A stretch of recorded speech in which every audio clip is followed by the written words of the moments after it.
Get a load of this. Northeast Ohio, for the second day in a row, has been subjected to swatting calls. Now, I say swatting calls because at least a couple of them over the last 2 days have been confirmed to be swatting calls.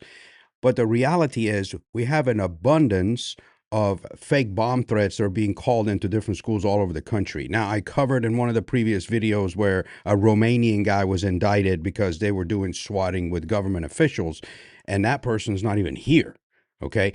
The reason why that's important, these swatting calls, these bomb threats, other than could it be related to people, it's towards the end of the year and people are taking tests, they could be utilizing that as a way to kind of disrupt schools so they don't have to take their tests. Now, what about if it is something that's been coordinated by foreign influence in order to disrupt local resources? What has happened over the last couple of days is you've got schools over you've had Elyria.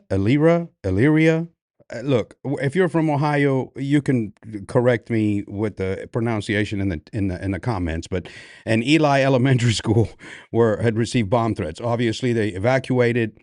Emergency personnel responded. And if you don't understand how that stuff works, when a bomb threat is called into a school, it literally drains the resources of law enforcement because I have to bring bomb dogs, I have to bring SWAT teams, I have to have ambulances, all the first responders just in the event that it is real and something does happen.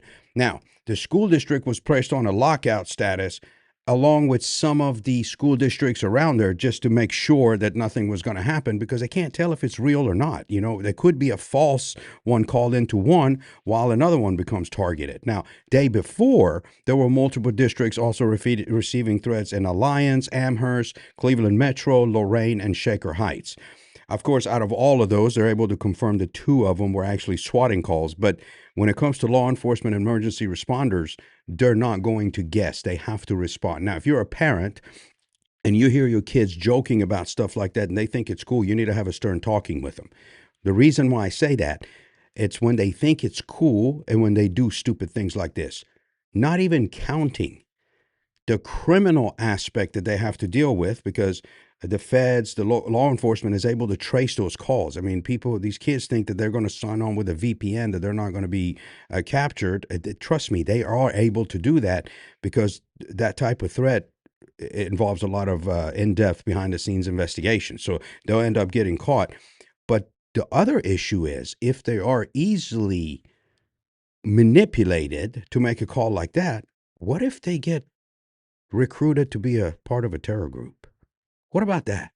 Okay.